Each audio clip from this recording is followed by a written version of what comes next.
अभी हम देखने जा रहे हैं एक्सेल फाइल से एचआर ऑडिट कैसे किया जाता है। अगर आपके पास कोई भी पे शीट एक्सेल फाइल में है तो उसका ऑडिट कैसे, एचआर ऑडिट कैसे किया जाता है। अभी हम देखते हैं एक एक्सेल फाइल में। अभी है, समझो हमारा ये एक पे शीट है जिसमें एम्प्लॉय कोड, एम्प्लॉय का नाम, उसका total ESI number, PF number, उसका वर्किंग डेज, उसके बाद ओटी कितना है, एचआरए उसको बेसिक कितना मिला है, एचआरए कितना मिला, ये सब मतलब अर्निंग पार्ट जो है वो सब है उसमें।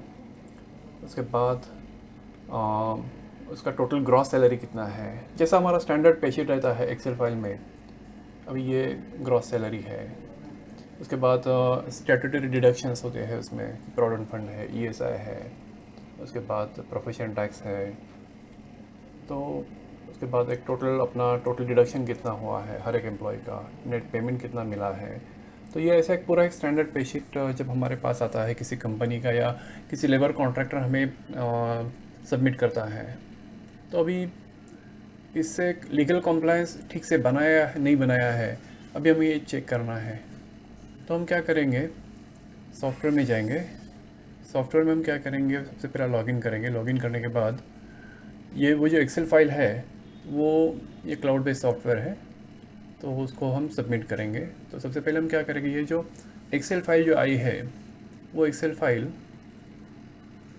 अभी पे शीट अपलोड, तो यहाँ से हम क्या करेंगे, ये वो जो एक्सेल फाइल है वो एक्सेल फाइल हम ये सॉफ्टवेयर को देते हैं। अभी समझो अभी अप्रैल महीने का पे शीट है, समझो अकाउंट्स डिपार्टमेंट, चूज़ फाइल, वो फाइल मैंने चूज़ की है। अभी ये फाइल मैंने सबमिट कर दी, तो सॉफ्टवेयर एनालाइज करता है कि ये जो पे शीट है उसमें कौन कौन से कॉलम हेडिंग दिए हैं। तो अभी तो हमें सेट करना पड़ता है कि एम्प्लॉय कोड कहाँ पे है, उसके बाद जो वेरियस उसके वर्किंग डेज कहाँ पे है, मतलब कौन से हेडिंग के अंदर दिए हैं, वीकली ऑफ कौन से हेडिंग के अंदर है। ये पूरा जो है ये हमें सॉफ्टवेयर को प्रोवाइड करना पड़ता है ये डेटा। तो सॉफ्टवेयर समझ में जाता है कि कौन सा डेटा कहाँ से उठाना है। अभी बेसिक कहाँ पे है, कौन से हेडिंग के नीचे है, डीए कौन से हेडिंग के नीचे है, उसके बाद एचआरए कौन से हेडिंग के नीचे है। तो ये एचआरए दिया, जो कन्वेंस कौन से हेडिंग के नीचे है, ये सब यहाँ पे दे दिया है। उसके बाद समझो कुछ एरियर्स दिए हैं, तो एरियर्स कौन से हेडिंग के नीचे दिए है, हर एक बेसिक डीए एचआरए के एरियर्स।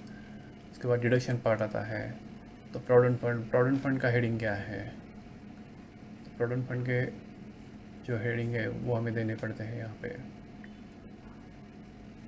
ये प्रोविडेंट फंड का है, यहाँ पे डिडक्शन पार्ट में ये प्रोविडेंट फंड का हेडिंग है।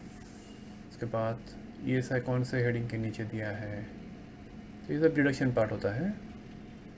उसके बाद प्रोफेशन टैक्स कौन से हेडिंग के नीचे, तो जितने में हमारे डिडक्शंस है वो सब हमें यहाँ पे सॉफ्टवेयर को इन्फॉर्मेशन प्रोवाइड करनी पड़ती है। सब कुछ सैलरी एडवांस वगैरह है, तो अगर वो मैंने बोनस दिया है या तो लीव इनकैशमेंट दिया है तो वो कितना दिया है। उसके बाद यूनिट का नाम या तो यूनिट का कोड ये कौन से हेडिंग के नीचे है, मतलब जो हम अभी डिपार्टमेंट का नाम जो है वो हम उसको प्रोवाइड कर रहे हैं कि कौन से डिपार्टमेंट का डेटा है ये। अभी ये हम कनेक्ट किया, तो सॉफ्टवेयर क्या करता है, ये पूरा एक्सेल फाइल एनालाइज करता है और एनालाइज करके वो सब अंडरस्टैंड कर लेता है कि आपका डेटा कौन सा कहाँ कहाँ पे आपने दिया है। तो अभी उसके हिसाब से उसने एक पे शीट बनाया है सॉफ्टवेयर में, कि एक सॉफ्टवेयर के हिसाब से वो अपना खुद का पे शीट बना लेता है, वो जो डेटा एक्सेल फाइल में है उसके हिसाब से, जिसमें कि टोटल अर्निंग रहता है, ग्रॉस सैलरी रहता है, टोटल डिडक्शन रहता है, नेट पेमेंट, उसके बाद बाकी इन्फॉर्मेशन है, एम्प्लॉयर का पीएफ कितना है, पेंशन फंड कितना कंट्रीब्यूशन है, ये सब वो कैलकुलेट कर लेता है या तो एक्सेल फाइल से उठाता है। अब जब उसको हम सेव करते हैं तो उसके रेफरेंस से एक ऑडिट स्टेटमेंट सॉफ्टवेयर बना लेता है कि जो डेटा आपने एक्सेल फाइल से प्रोवाइड किया है, तो उसी डेटा के रेफरेंस से वो एक ऑडिट स्टेटमेंट बना लेता है। तो यहाँ पे मैंने सिलेक्ट किया, तो ये बन गया अपना ऑडिट स्टेटमेंट। तो ये ऑडिट स्टेटमेंट में क्या रहता है, तो कौन सा यूनिट या तो डिपार्टमेंट कितने एम्प्लॉय का पेशीट बनाया है, ग्रॉस सैलरी कितनी आपने प्रोवाइड की है, टोटल डिडक्शन कितना प्रोवाइड किया है, नेट पेमेंट कितना है, एम्प्लॉयर का प्रोविडेंट फंड कितना है, एम्प्लॉयर का पेंशन फंड का सैलरी कितना है, पेंशन फंड कितना है, अगर बाकी कुछ है, बोनस है, लीव इनकैशमेंट है, तो ये सब डेटा उसमें समरी देता है। उसके बाद लीगल कंप्लायंस जो है कि ESI कितना कटना है, तो ये टोटल एम्प्लॉय का शेयर, एम्प्लॉयर का शेयर, टोटल ESI कितना भरना है। उसके बाद प्रोविडेंट फंड जो है कितने एम्प्लॉय को मिला है, कितने लोगों का कट किया है, total account number 1 2 10, total PF applicable कितना है, LWF टोटल TDS कितना कट हुआ है। उसके बाद प्रोफेशन टैक्स जो है स्लैब वाइज वो यहाँ से वो एनालाइज कर लेता है। ये होने के बाद अगर कुछ अमाउंट हम पे करने वाले हैं, कुछ अमाउंट पे किया है, तो एक्चुअली ड्यूज़ कितना है और पेड अपने कितना किया है, ये आपको यहाँ पे फीडबैक देना पड़ता है। और हम इसको इस ऑडिट स्टेटमेंट को हम प्रिंट भी कर सकते हैं।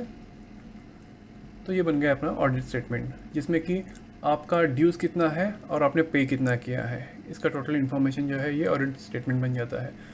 और इसी ऑडिट स्टेटमेंट के रेफरेंस से जब आप अगर आपको उसका पेशीट बनाना है, तो आप वो ऑडिट स्टेटमेंट के रेफरेंस से आपका ऑटोमेटिकली पेशीट भी बन जाता है।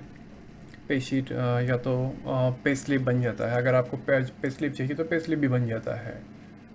ये भी समझो एक यूनिट जो अभी आपने ऑडिट स्टेटमेंट बनाया, तो ये बन गया, उसका पेशीट बन गया है। अगर आपको चाहिए तो PF का स्टेटमेंट भी उसी रेफरेंस से बनेगा, तो ये PF का स्टेटमेंट बन जाता है। ऑडिट स्टेटमेंट के हिसाब से PF का स्टेटमेंट बन जाता है, और हर एक एम्प्लॉय का कितना PF ड्यूज़ है और उसका टोटल पेएबल प्रोविडेंट फंड कितना है, इसका एक स्टेटमेंट बन जाता है। उसके बाद ESI जो है, ESI जो एक्सेल फाइल में जो डेटा है उसके हिसाब से ESI जो है वो उसका ड्यूज़ कितना बन जाता है, उसका एक स्टेटमेंट बन जाता है। ये भी ESI का स्टेटमेंट बन जाएगा। तो महीना सिलेक्ट किया, अकाउंट कौन से डिपार्टमेंट है, तो ये सॉफ्टवेयर ने क्या किया, उसका ऑडिट स्टेटमेंट से ही अभी ये उसका ESI का स्टेटमेंट बना दिया। सेम आपका प्रोफेशन टैक्स का स्टेटमेंट जो है वो भी बन जाएगा। तो एक क्लिक से सॉफ्टवेयर सब आपका एक्सेल फाइल एनालाइज करके आपका ऑडिट का स्टेटमेंट प्लस टोटल कॉम्प्लायंस ये बना देता है। ये बन गया आपका प्रोफेशन टैक्स का स्टेटमेंट। तो इससे आपका पूरा कॉम्प्लायंस जो है एक क्लिक पे बन जाता है, तो आपका काफ़ी टाइम से बच जाएगा।